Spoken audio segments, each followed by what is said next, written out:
Kyle here from allmediareviews.blogspot.com. Please subscribe if you haven't subscribed. Thank you for subscribing if you recently did.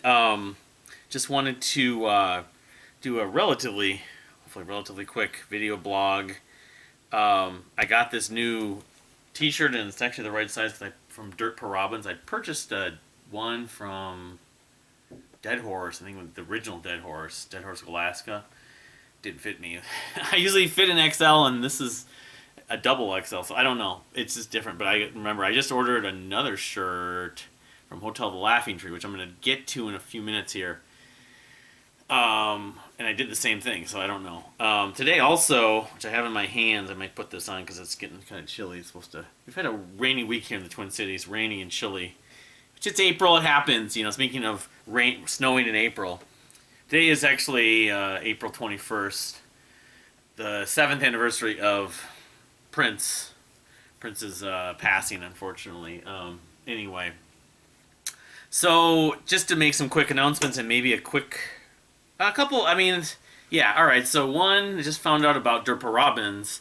They have an EP titled "Prelude to Firebird," as it says, and this has actually helped funding the production of that, and I think the Firebird full length.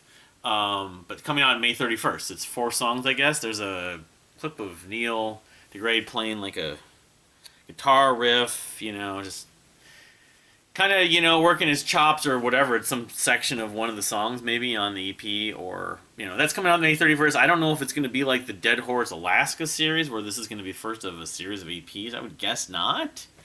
But my guess is it's going to be more like the Family Crest, who they have a lot in common with. Family Crest when they did Prelude to War and then The War. I think it's this Prelude to Firebird. I don't know. We'll find out. So looking forward to that a little over a month from now. There was two other big announcements. Oh, one other big announcement found out yesterday. An interview with John Oliva of Savatage. The last Savatage album was 22 years ago, was Poets and Madmen. I was listening to some of that yesterday after finding out this news about them, and there's a song called Morphine Child on that record. It's just fantastic. But anyway, Savatage, the album they're probably gonna put out an album. It's the last album. You have Kaja. You want to say hello to the camera again? Your camera appearance, your cameo. You're gonna miss this when we go to Milwaukee and especially San Francisco in a few weeks, aren't you? But Grandma will keep you company. Anyway, Savatage. Savatage is going to be... it's called Curtain Call. Supposedly that's the tentative title in April of 2024. I didn't read through the article. I read some of the comments about it, though. I just saw the article, the interview with John Oliva about it. It's going to be the last thing they ever do. He's lost a lot of people. Beyond his brother, of course, Chris Oliva, the original member and guitarist. His wife, I guess, unfortunately, it's like 10 years ago, and his wife, Paul O'Neill, of course, was one of the main songwriters, composers, visionaries with Savatage, and then became Trans-Siberian Orchestra. But there's been talk about them doing new music off and on for many years, since 2001, really. 2001 didn't have Zach Stevens as the singer. And there are various reasons. I guess initially a lot of music on Poets and Madmen was supposed to be written with Zach in mind. I forget all the... I don't think they really had terrible terms. I think there was just like might have been money, maybe just... Zach wanted to do other stuff. He eventually did Circle to Circle, but I guess he's going to be involved in this. Like, a lot of the former members will be involved along with the previous... The last time they really did anything... officially was in 2015. I think it was, they played at the Wacken Festival. I think it's in Germany.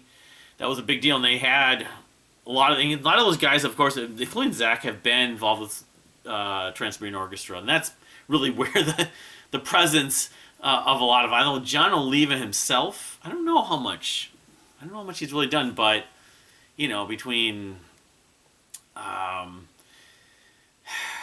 some of the ex-members, former members, and most recent members, Steve Wacholtz, Jeff Plate, Chris Caffrey, of course, and John, and maybe Al Petrelli. The article, it's on Brave Words. Anyway, it's kind of a big deal because of how long it's been, and this is the final sort of thing in Savatage's legacy, probably, which is sad. I know he's had some health issues himself, just both physically and obviously mentally. But I know he had an incident that occurred a few years ago that wasn't pretty. But I know that there was an interview with Johnny Lee Middleton, I think it was, on a podcast on YouTube. That was like 2020, I think it was. And he talked about how they had like 40 or 50 songs that they'd written, demoed, or just written that just could be on a Savatage. The only thing is it's not going to be with Paul O'Neill. Paul O'Neill might have had some sort of involvement in the process of making this music, but Paul O'Neill's gone, unfortunately. Died a few years ago, and because the last time they didn't work with him goes back to the mid 80s. It was long when Chris Oliva was still in the band and live and everything. So, but I love Savatage. A lot of people love Savatage, even though they've been known as sort of the offshoot band of Trans-Siberian Orchestra, which is actually the opposite. But I've never done the official series of videos on them, and I should. It's just a matter of time and priorities. I should, though. I mean, I don't know their catalog beginning to end that well, but I know the Zach Stevens, especially that era. And I can I've listened to a lot of the stuff before he joined the band when John did the vocals, and I like from Hall of the Mountain King and Gutter Ballet. The title track to both those albums are really good. Streets. They have a lot of good records. Before I thought they were doing prog. Although you listen to Hall of the Mountain King, you can listen to Gutter Ballet. That almost is prog. It's symphonic, metal or whatever. But so that was another really big piece of information that came out yesterday on Thursday, the 420. I thought there was one other thing. I mean, there was a new video for Team Me. I think it might be a new song, actually. But it's live. It's like it shows them live.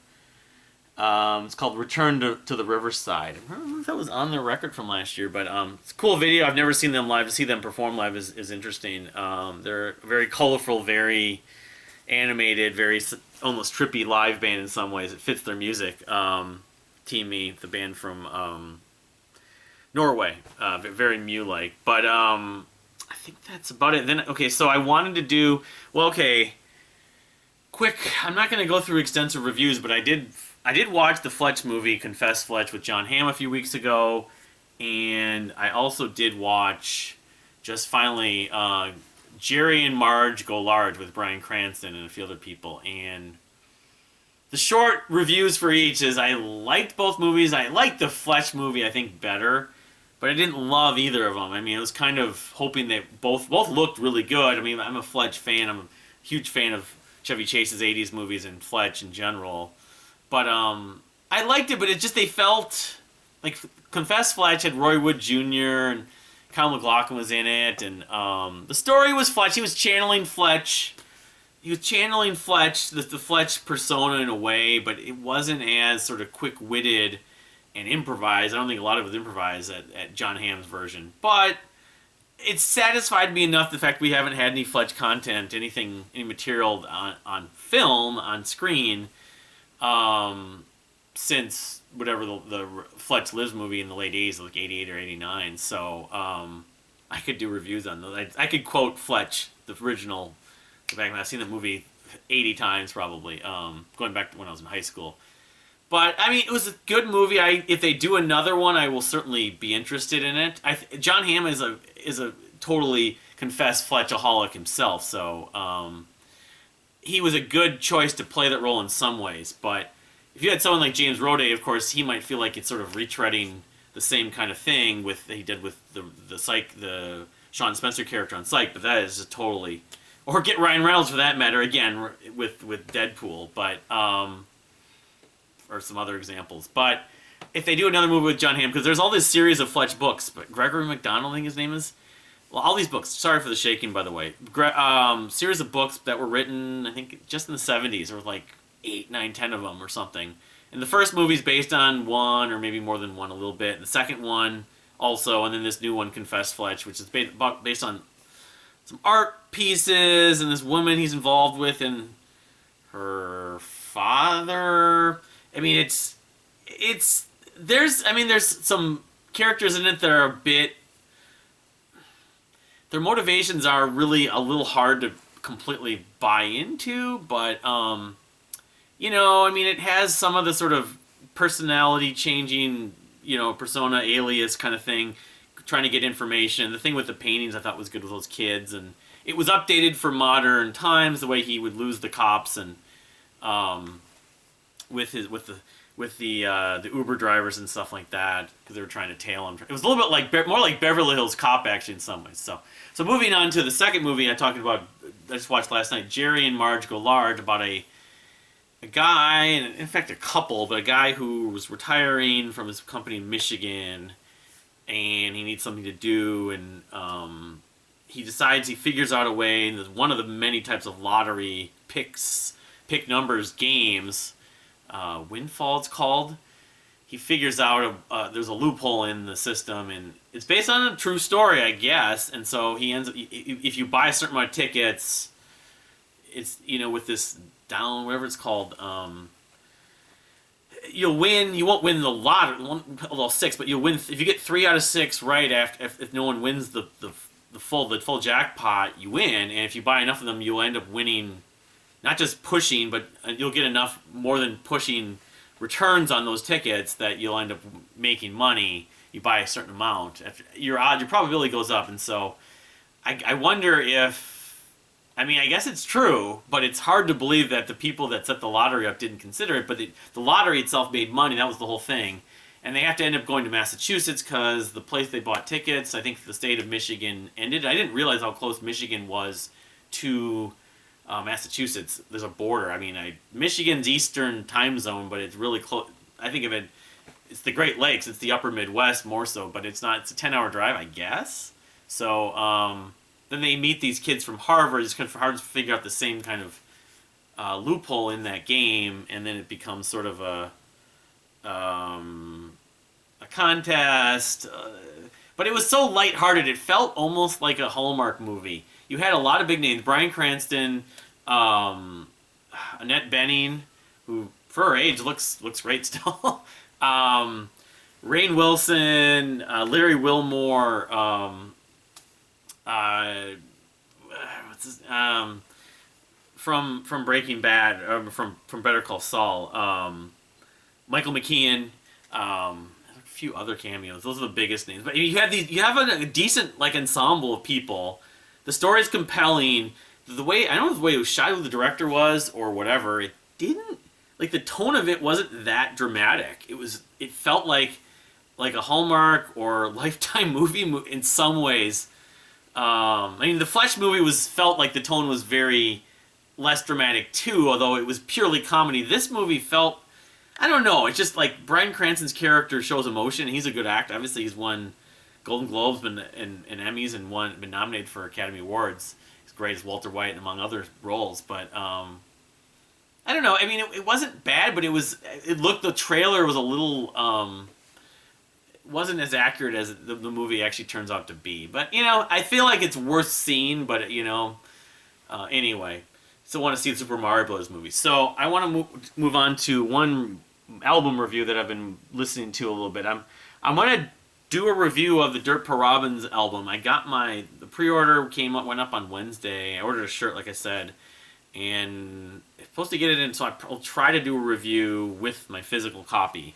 It's coming out on compact disc, the new Hotel Laughing Tree album, Faraway Friends, but I don't believe it's coming out in vinyl at this point. But they have all this other merch and everything like that. Probably get it in the same day I'm going to order the Caviar stuff from Kevin Gilbert. But I want to do a review of this band. They're called EBB, EBB. I love a band called The Ebb and Flow, which I've really never talked about, but they're long since broken up since the late 2000s. But this band's from the UK. Ebb and Flow's from San Francisco, but EBB or Ebb, they're like a 5-piece band. I think they're from Scotland. I hope I'm not wrong on that. I'm looking at their bio here. But they put out a debut album, and I can credit. Let's just see here. They're not even on unfortunately, they don't have a profile that I know of on Rate Your Music at this point for their. They had an EP and an album, but I think they're from Scotland, and they put out their debut album in 2022. Doesn't say. They're from the United Kingdom. I thought I read somewhere they were from Scotland, but think about them. There's 5 members, and 4 out of the 5 are women, including the lead singer. But their debut album, called Mad and Killing Time, was released. When was the official release date? It was November 1st. So it wasn't that long. It was like less than 6 months ago. So, but I'm liking a lot of this. I mean, it's progressive rock. I mean, with some different tones. It's symphonic.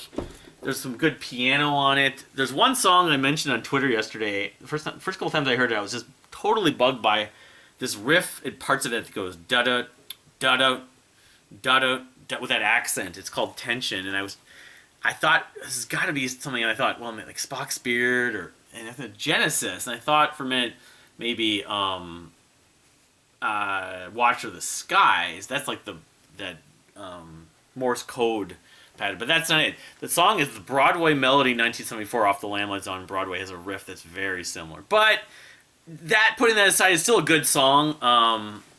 My favorites on this record, Mad and Killing Time, and I've only listened to it like 4 times, so I'm still kind of getting to know it, but I'm gonna have to buy a copy. I don't know if on their Bandcamp if it's just purely digital.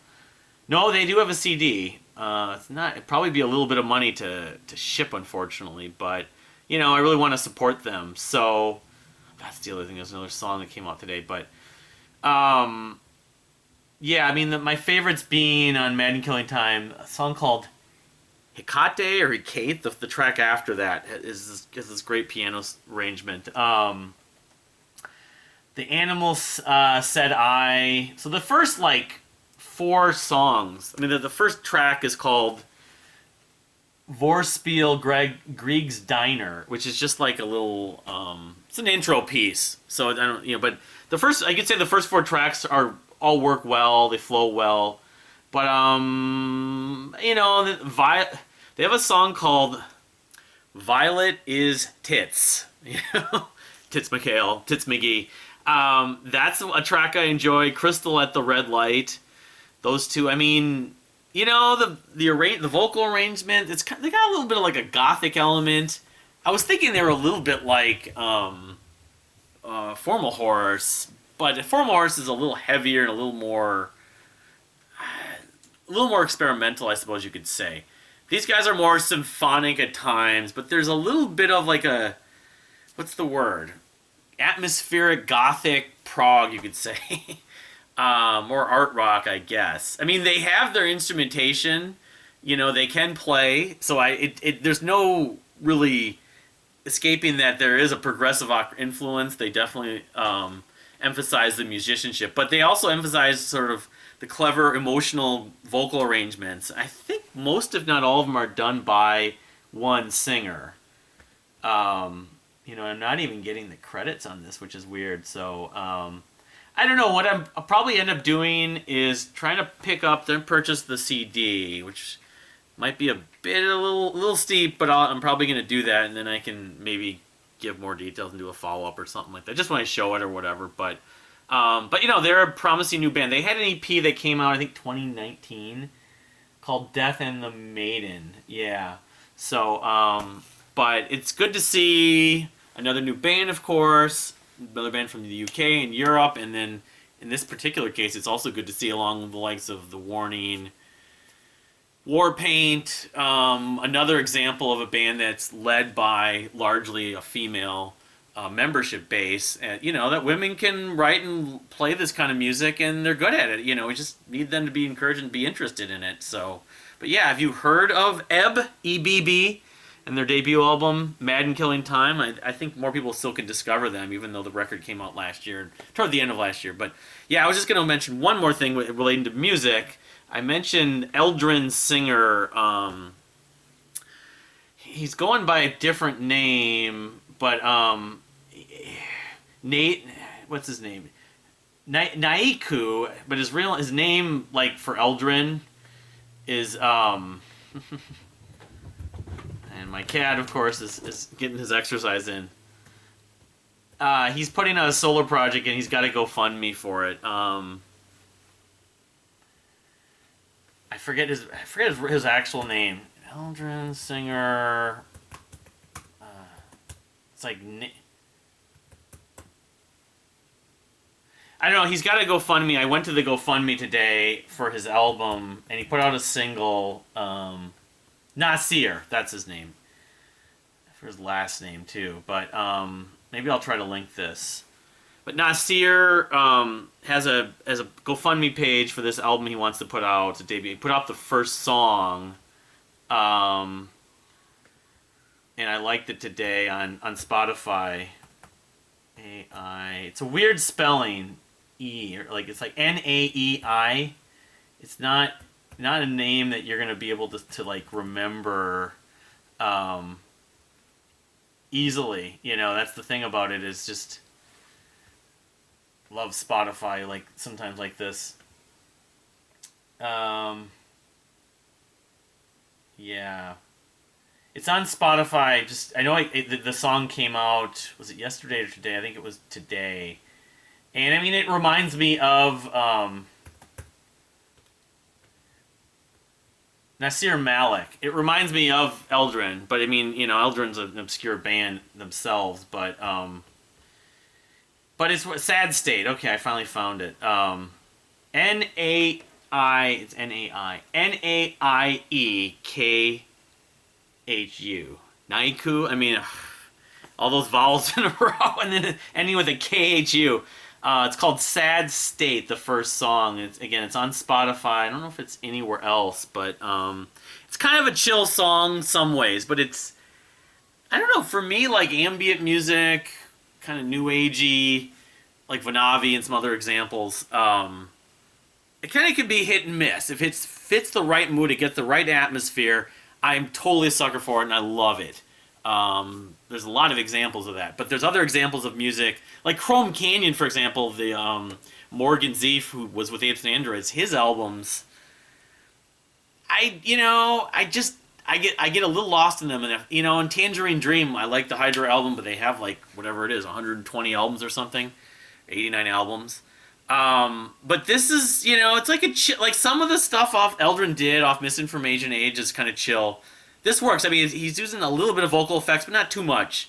It's called Sad State. So he's doing this GoFundMe page to release the full-length album. He's been working on it for like 2 or 3 years, so I'll have to follow up and find out more information. Hopefully he makes the goal. He's got over $1,000 now, so it's got to, of course, a lot of these crowdfunding campaigns you have to, they should just do a